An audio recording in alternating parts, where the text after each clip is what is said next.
on the John Fredericks Radio Network. We're live at Hotel Avalon in Alpharetta. Beautiful place. Want to thank the owners for having us. We just had them on. Managing partner Jim Stormont and your staff, Jim, great job.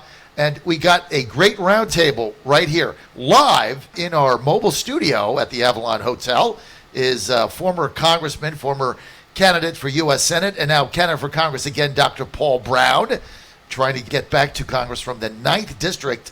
That's the Gainesville area. He's the favorite there in a 9-way primary. That'll go to a runoff. He's our guy, and we want to get him back to D.C., where I am. So, as I said 3 times, misery, Dr. Brown loves company.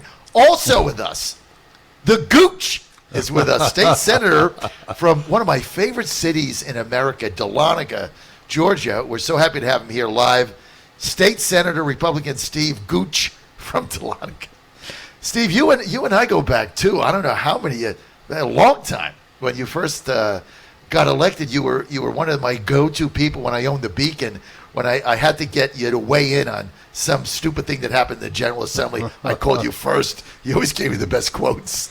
Well, good morning. It's good to be with you, John. And joining us by phone at the other end of the state is our good friend, a congressman from Georgia, 10th District, Jody Heiss, former radio talk show host. Jody heard that Dr. Brown was coming on. And he's like, whoa. And he also heard Steve Gooch was coming on. And he says, look, I got to get in on this action. And he's with us now. Congressman, great to have you with us, sir. Well, great to be with you and great to be with other great leaders. Appreciate you having me.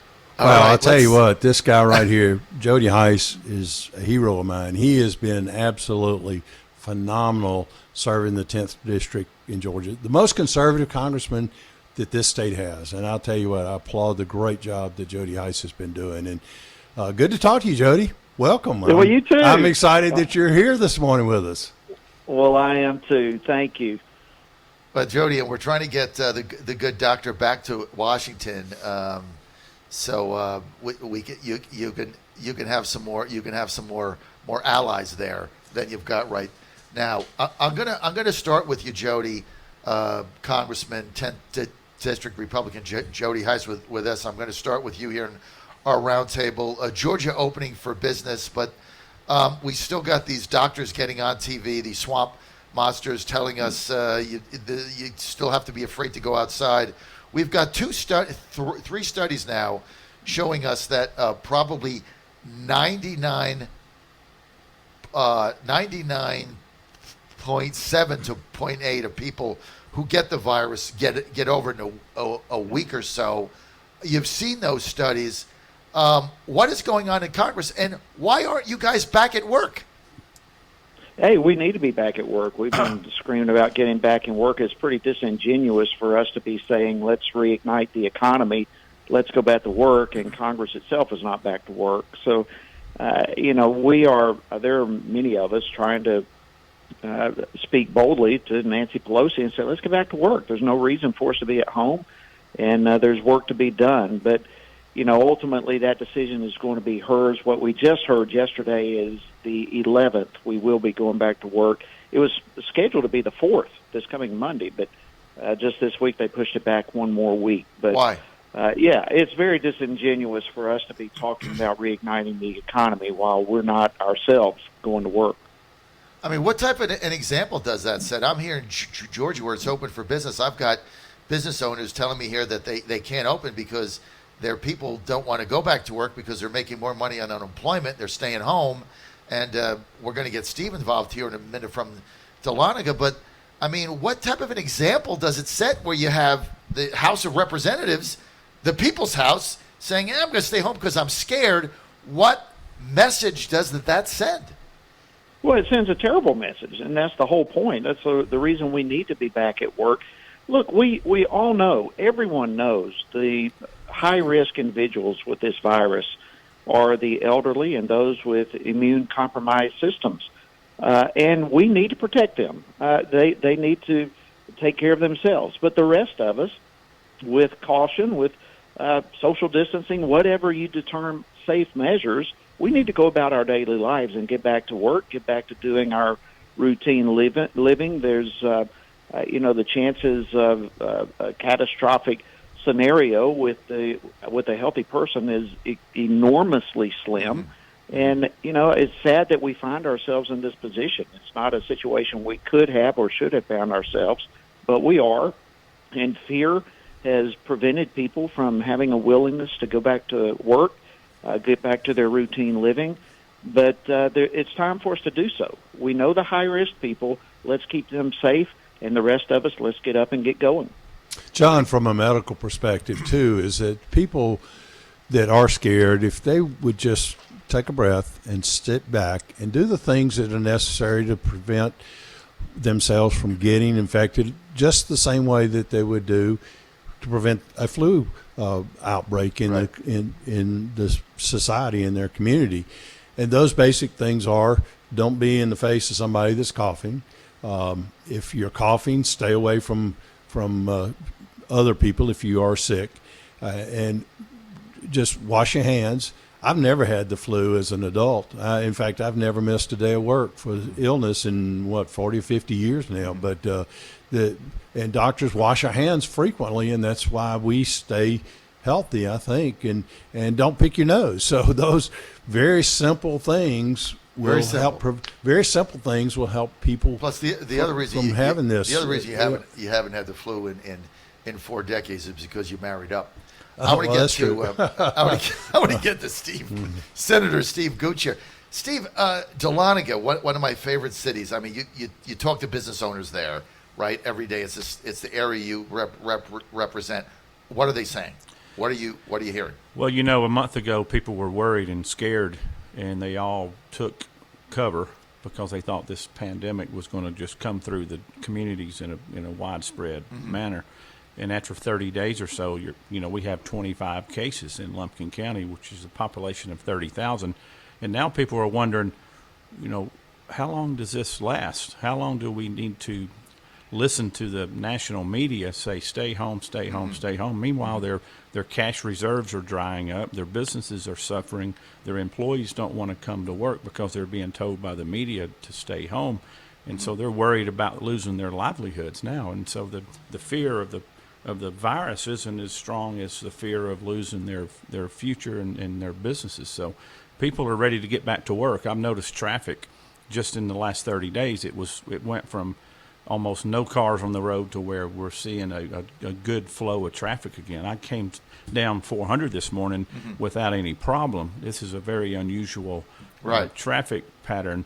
It's sort of like a weekend traffic, but it's more today than it was a week ago. I've noticed that it's beginning to throttle up.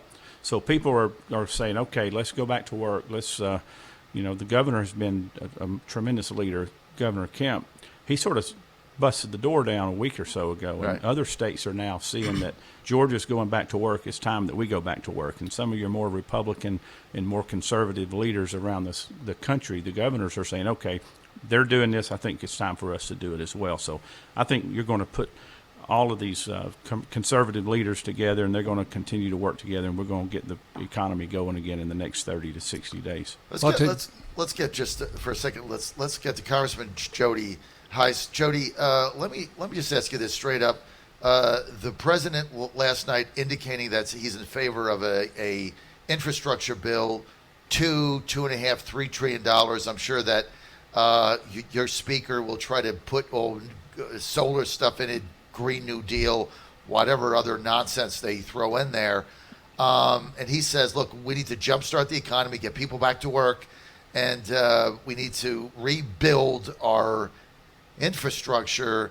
I know you haven't seen the details of that, Congressman Hice, but in general, is that something that you're behind? Do you think that's a good idea or not? Well, I have personally had meetings in the White House on the infrastructure bill in months past, and they've got some great ideas and all that sort of thing, which I support.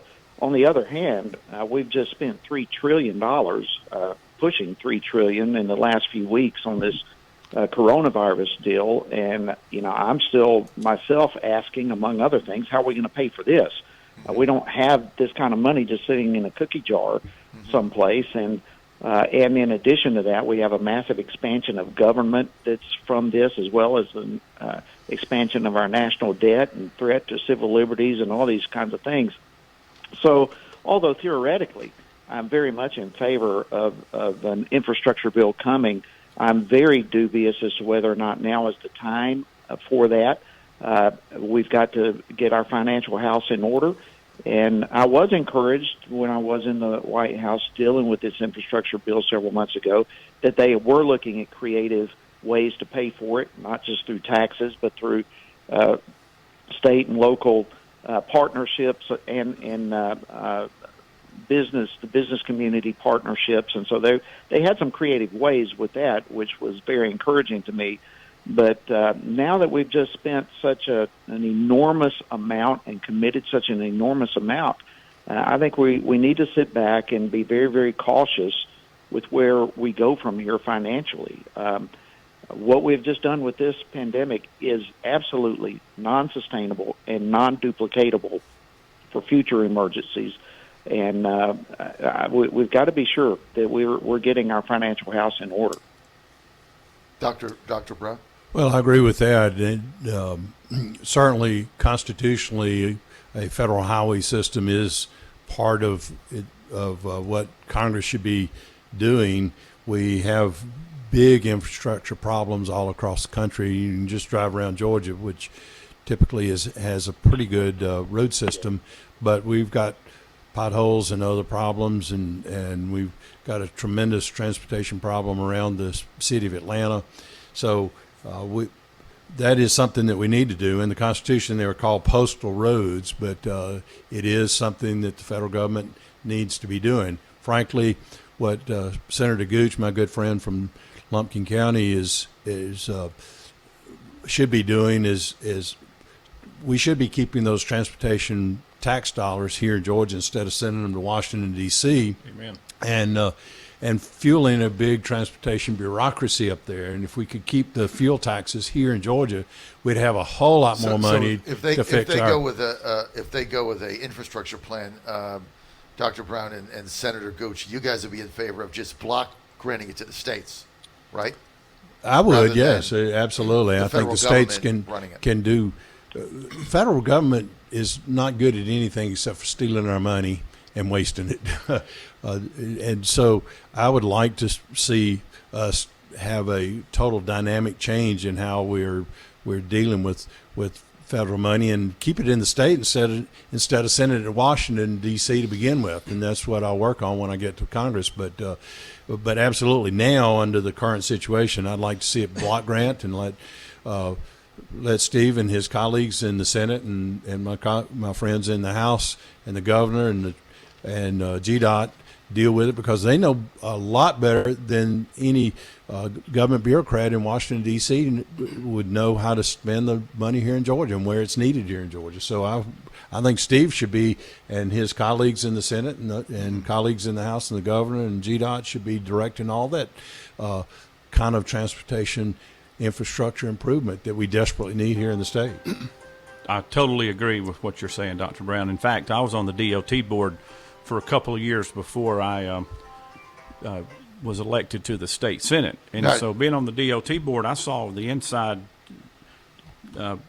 process of how federal money gets sent down to the state. And I can tell you without a doubt, we do not need to send more money to Washington just so the federal highway department can put their strings attached to it and then send it back to the states. Right. Every day when you pump gas into your car, almost 50 cents a gallon of that money goes to taxes. 18 cents per gallon goes to Washington. Out of that 18 cents, there's several thousand employees that work for the Federal Highway Department, and they put all of these restrictions on states on how that money gets spent.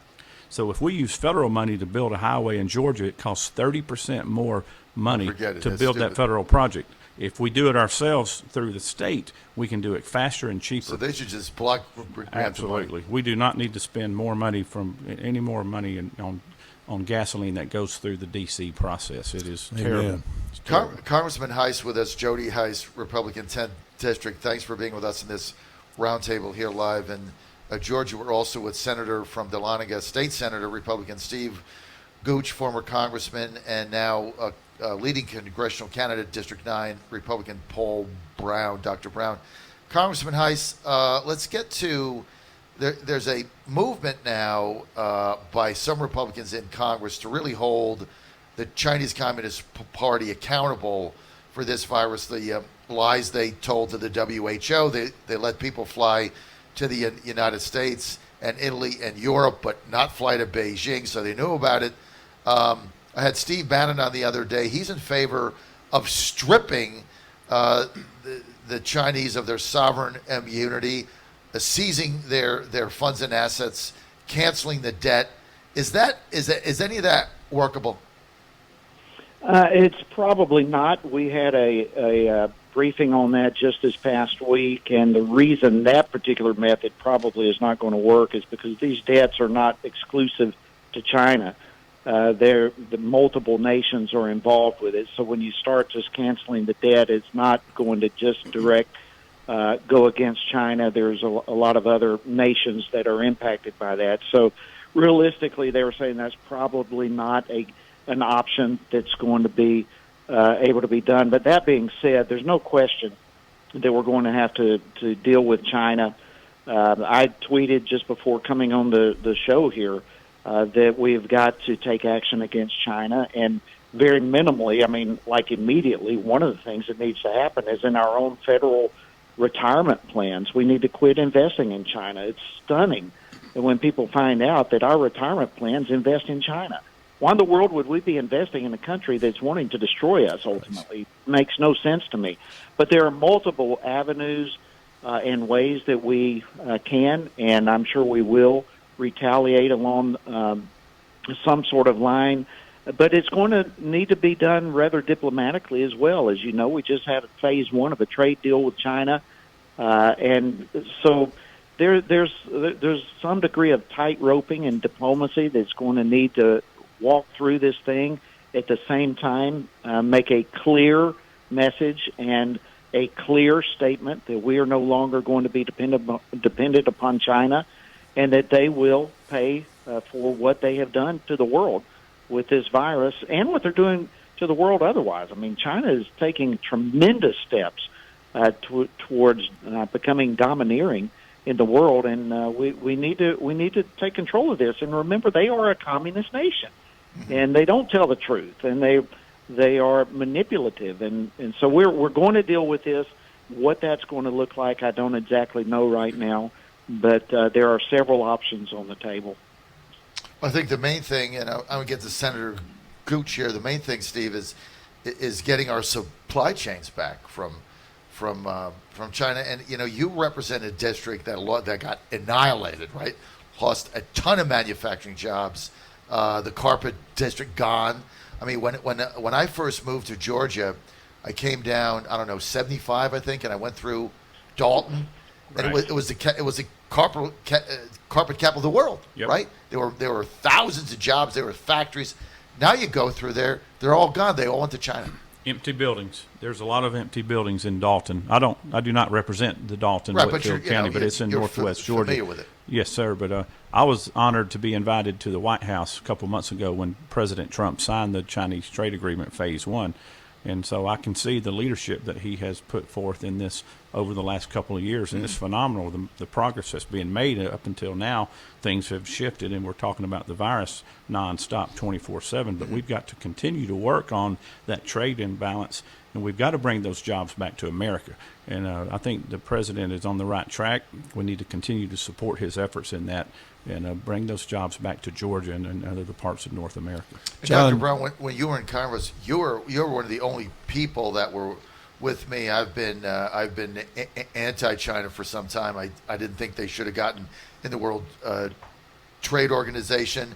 I think they've stripped us of our jobs, and Wall Street has allowed basically the slave labor set to take our jobs away. You were about the only person back then in Congress that agreed with me. Yes, in fact, back to what Steve was just saying, though, and what you're saying too, John, the only way we're going to bring manufacturing back to America is to get the regulatory burden and the tax burden off of business and industry. When I was in Congress, I wrote the Jobs Act. That's an acronym for jump starting our business sector. Art Laffer, the famous economist, I got him to look at it, and he said there's no economic model to gauge how strong our economy would be if we pass that. And what it would do is it would get the tax burden off of business, would allow businesses to do an immediate write-off of all capital expenditures, or they could take it over a 3-year period of time, but it would reduce capital gains taxes, death taxes, and corporate taxes permanently to zero. And we've got to get the regulatory burden off of the businesses as well, and the manufacturing businesses, but all businesses for that matter. Because corporate taxes, the Democrats like to keep talking about corporate taxes, but who pays those? The consumer. They're just pass-through taxes, and it really affects the consumer more than anything. So let's change the dynamics. Let's send powers back to the states or to the people as the 10th Amendment demands. I wrote the Department of Education Elimination Act, so Steve and their folks in the General Assembly could help run the education system and not some bureaucrat in Washington. My Option Act would put doctors and patients in charge of their health care decisions instead of some government bureaucrat. So it's just got to stop.